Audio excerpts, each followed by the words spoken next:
Super Crack Estrella presenta el proyecto Brainstorm y las zapatillas Adidas que aparecen en la película. Días Extraños y el proyecto Brainstorm son dos películas independientes una de la otra, pero casi parecen una misma peli dividida en dos partes. Primero fue el proyecto Brainstorm de 1983, y protagonizada por Christopher Walken, y en segundo lugar Días Extraños de 1995 con Ralph Fiennes como protagonista. Sí, el mismo que hizo de oficial y Hot Puta en la lista de Schindler. La primera película, el proyecto Brainstorm, va de unos científicos que están investigando un sistema que sea capaz de grabar los recuerdos y sensaciones del individuo, y que luego dicho registro pueda ser reproducido en otra persona tal como el anfitrión lo vivió. Por ejemplo, si tú te vas de viaje a Venecia y vas con el chisme puesto, grabarás todo lo que tú experimentes. Luego, si colocas el reproductor a otra persona con dicha grabación, esa persona podrá vivir tu experiencia tal como tú la viviste, con los 5 sentidos: vista, oído, olfato, tacto y gusto. Días Extraños es como una segunda parte, pero sin ser una segunda parte puesto que te relata una historia que tiene a este invento como protagonista, pero los personajes y la trama son otros. La cosa va de un traficante de grabaciones multisensoriales que se dedica a venderlas a tipos con alto poder adquisitivo. Y lo has adivinado, la mayoría de las películas son pornográficas, de manera que el tipo que las reproduce es como si realmente las estuviese viviendo y padeciendo. La demanda entre el público masculino es tremenda como te puedes imaginar. Es curioso porque la trama se desarrolla en vísperas del año 2000, y las grabaciones se almacenan en discos minidisc, un soporte que en parte sustituía a los CDS y que se puso en el mercado en 1992. Era más pequeño que los CDS y estaba alojado en una cápsula como las cintas casetes. En la primera peli, el proyecto Brainstorm, también aparece un episodio de un tipo que no tiene mejor idea que hacer una recopilación de orgasmos para luego reproducirlos en su cabeza. Un tipo cincuentón y más salido que el pico de una plancha.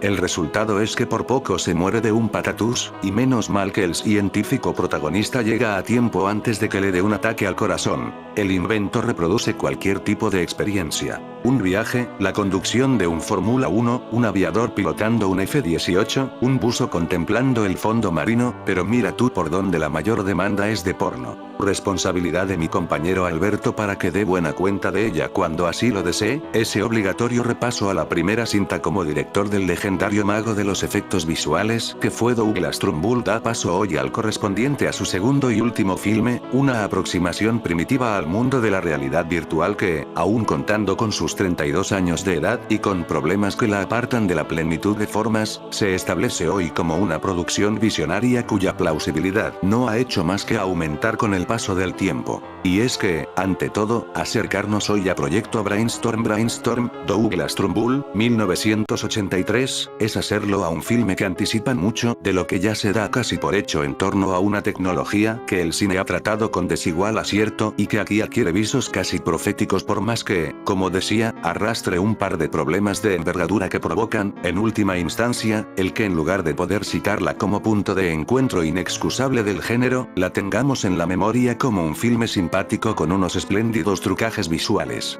Los nazis ya trabajaban con estos inventos y máquinas del tiempo, y es sabido que la marca de zapatillas Adidas es alemana, y es por esto que me llamó mucho la atención de que en esta película aparezcan de forma tan clara algún tipo de mensaje en la película. El proyecto Brainstorm de esta tecnología fue inventada por los nazis. Enchúfate el casco, y ya estás mirando por ojos que no son los tuyos. Paladeando gustos que no están en tu boca, oyendo sonidos que no llegan a tus oídos. Se trata de lo último y más chupi de lo chupi, un casco que te permite experimentar sensaciones tal y como si estuvieras ahí. Y no lo llamamos telepresencia ni realidad virtual tampoco porque la peli es de 1983, y por lo tanto, esos conceptos no pensaban ni en existir para aquellos años. El jefazo gerifalte de los jefes está saltando en una pata, porque hay oportunidad de forrarse de dólares con el aparatito. Imagínense las posibilidades. Podrían inyectarse al cerebro las sensaciones de un corredor de pole position sin haber estado nunca sobre un bólido F1, o saltarse a la montaña rusa desde la seguridad del WC de su casa. Andando el metraje, la peli se hace cargo de otras aplicaciones un poco más obvias. Hoy en día, conceptos como realidad virtual, realidad aumentada, telepresencia, ciberespacio y similares están perfectamente asimilados en la cultura contemporánea. Pero así como para nuestros papis la televisión era todavía una cosa media rara, y la radio para nuestros abuelitos, hubo una época en que tales avances computacionales eran todavía el futuro. ¡Buah! Tengan miedo. Piénsenlo. ¿Qué hubieran dicho las gentes de 1983, hace casi 30 años, si ustedes les hubieran dicho que iban a pasar la mitad de su tiempo o más, en una vida virtual que incluye revisar correos sin papel, encontrarse con gente en esa especie de café shopping material que es Facebook, o leer prensa sobre cine sin prensa como lo es este blog Cine 9009? Estamos hablando de un tiempo en que acababa recién de salir el computador personal de las fábricas, en que la información se guardaba en cintas magnetofónicas, etc. Puede decirse que Proyecto Brainstorm es la peli pionera sobre el tema, de no ser por un desafortunado accidente. Su actriz protagónica, Natalie Ward, había fallecido en 1981 de una manera demasiado lamentable para meter el dedo en la llaga aquí, y sin terminar el rodaje. La peli quedó varada en lo alto de la montaña, y entre tanto en lo que a realidad virtual se refiere, tomaron el Testigo Tron, de 1982, y Videodrome de David Cronenberg, también de 1983. A los tundos, en medio de constantes peleas de Donald Trumbull con los estudios, el rodaje pudo terminarse con grabaciones de archivo y con dobles de cuerpo de Natalie Ward. El resultado es impecable y no se nota, en todo caso, pero la peli llegó tarde. Sin la espectacularidad de Tron, que por lo demás también había resultado un fracaso insigne en la taquilla, ni la profundidad filosófica de Videodrome, esta peli resultó un fiasco en toda regla.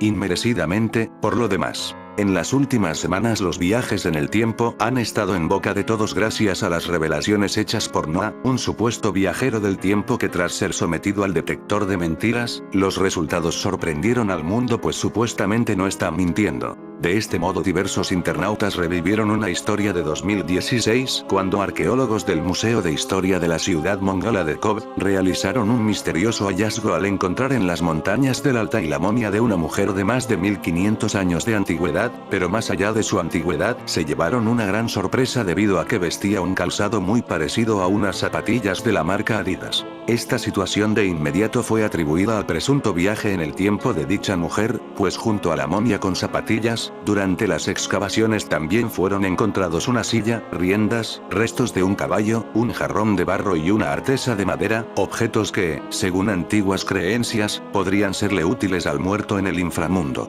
Internautas argumentan viaje en el tiempo. Si bien los arqueólogos no han revelado los resultados de los estudios a pesar de que prometieron hacerlo, los internautas han tomado esta situación como una confirmación de que algo más misterioso envuelve este descubrimiento arqueológico. El reciente descubrimiento de una mujer momificada en Mongolia ha estado revolucionando a Internet, aunque no precisamente por el carácter histórico del hallazgo, sino que por el tipo de calzado que la mujer habría estado usando hace 1500 años. En la imagen se ven claramente un par de zapatillas Adidas, pero ¿cómo es posible que una persona que murió hace 1500 años atrás haya estado utilizando este tipo de calzado?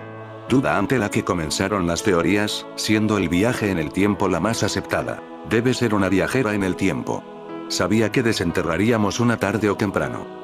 Momia encontrada usando Adidas. Los expertos y arqueólogos que participaron en el descubrimiento han tirado abajo esta fantástica idea, dejando en claro que solo se trata de un importante descubrimiento histórico, puesto que es el primer descubrimiento de un entierro túrquico. La que se cree fue una mujer, fue descubierta a 2803 metros sobre el nivel del mar en las montañas de Altai en la ciudad de Kob, según informó el Siberian Times. Las montañas del Altai procede una leyenda que habla de dos conceptos misteriosos: hermandad de seres sabios y que habita un reino oculto.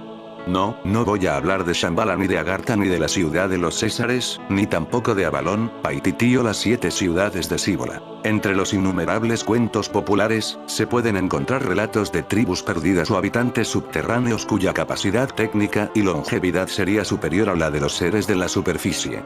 Se da un mismo leitmotiv en los folclores del Tíbet, Mongolia, China, Cachemira, Persia, Altai, Siberia, los Urales, Brasil, Amazonas, Lituania, Polonia, Hungría, Alemania, Francia y, por supuesto, Turquía y España. Uno de esos reinos es el de Belobodie, palabra que significa aguas blancas, ubicado debajo de los montes Altai, que hoy ocupan territorios de Rusia, China, Mongolia y Kazajistán.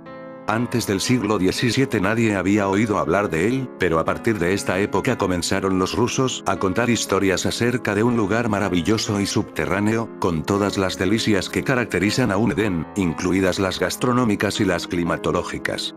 Todo un Shangri-La cuyos horizontes lejanos estaban más que perdidos. Estamos hablando de un reino físico construido por personas que huyeron de Anatolia tras la toma de Constantinopla en 1453 por parte de los turcos otomanos.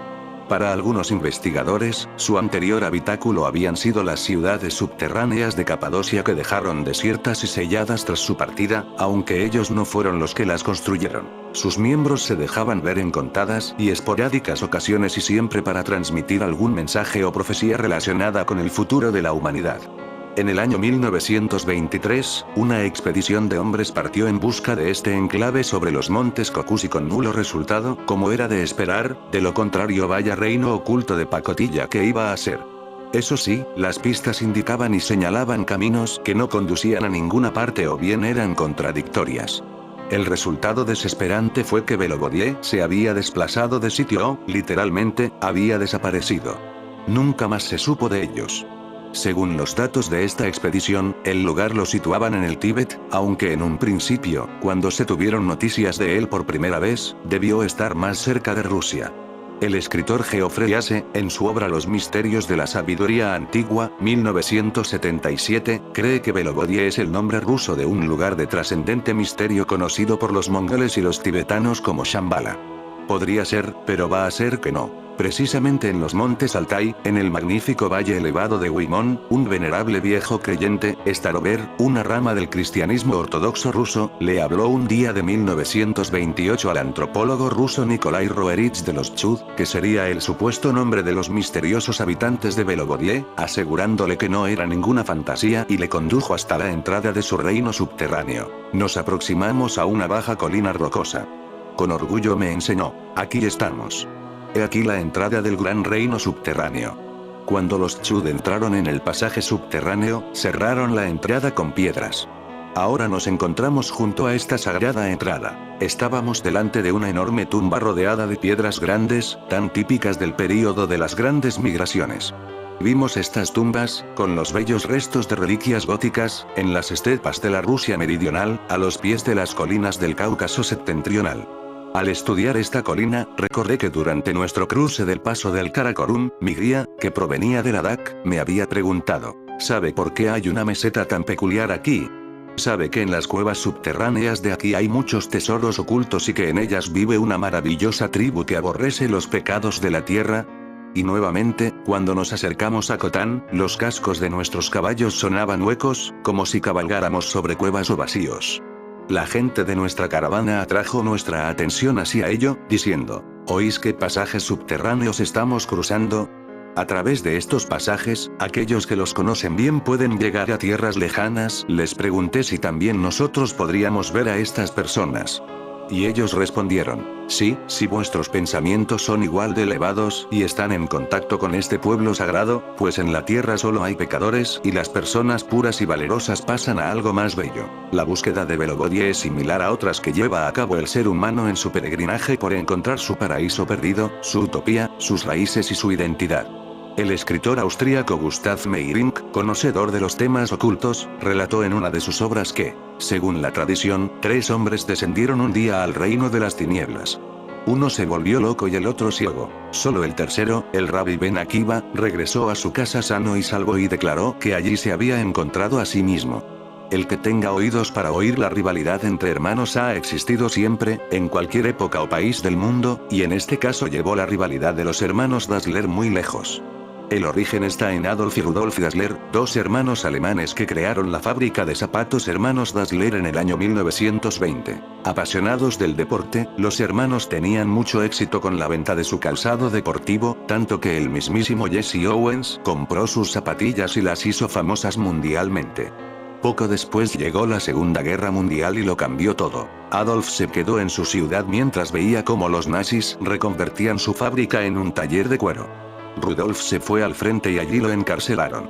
Cuando volvió, en 1945, ambos hermanos se acusaban de apoyar a Hitler y nunca pudieron recuperar su buena relación. Decidieron vender su empresa y repartir a partes iguales, tanto el dinero como a los trabajadores. Cada uno de los hermanos decidió invertir su parte en crear una nueva firma dedicada al calzado deportivo. Adolf creó Adidas, nueva marca que venía de su propio nombre, ya que a él le llamaban Adi. Mientras tanto, su hermano creó Puma. Sus nuevas fábricas estaban a menos de 500 metros de distancia. En fin, amigos de Supercrack Estrella comenta.